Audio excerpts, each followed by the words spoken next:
Tako, sedaj pa predajam besedo, gospa Suzana, izvolite. Ja, lepo pozdravljeni vsi. Vesela sem, da bomo danes popoldan preživeli vsaj nekaj časa skupaj. In sicer vam bi rada povedala nekaj o teh naših otrocih z težavami na področju pozornosti in s hiperaktivnostjo, in pa pomen strukturiranega pristopa pri delu z njimi.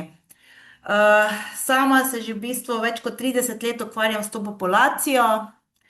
Potem sem bila nagrajena še s svojim lastnim otrokom s to diagnozo, tako da nekako vstopam v to kot mama takšnega otroka, ki je danes star že 30 let in je že samostojen, in pa kot učiteljica, svetovalna delavka oziroma na različnih delovnih mestih, kjer sem pa dejansko vse povsod se poglabljala v delo za to populacijo s temi otroki.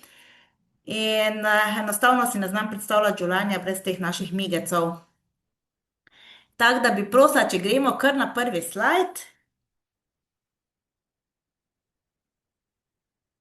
Glejte, v zbornicah se o teh otrocih, ki nam pač malo kravžljajo lase, največkrat pogovarjamo, ne, in velikokrat so tukaj v bistvu otroci, ki so pa razdeljeni v tri skupine. Jaz saj vidim nekako najpogosteje se pogovarjamo o otrocih, ki so nemirni in zelo impulzivni in hočejo zmeraj vse povedati naenkrat in zmeraj prvi biti v vrsti.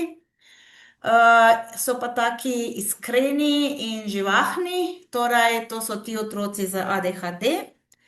Potem imamo tudi, bi rekla, v skoraj vsakem razredu, ali pa vsaj tu pa tam, bi rekla, na nekje, mogoče v paralelkah, vsaj enega, kjer pa je bolj taki čemern, pa malo stiska pesti, ko mu kaj ni prav, pa bolj gleda v tla, kot pa vas v oči.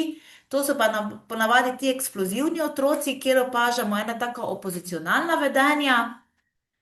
Se pa pogovarjamo veliko v zbornicah tudi o otrocih, ki imajo težave na področju vedenja in čustvovanja zaradi tega, ker so vključeni v neustrezen program. Torej jim je v šolah zelo težko, veliko vlagajo, rezultati pa so zelo slabi, torej oni se učijo, delajo, se trudijo, potem pa skasirajo mogoče po tretji ponovitvi eno ubogo dvojko. In potem se pač nekje morajo potrditi, in če se potrjujejo preko negativnih oblik vedenja, se seveda potem pogovarjamo o njih kot o vedenjsko problematičnih otrocih. Tako da zdaj smo nekako razdelili te otroke, ki imajo najpogosteje neke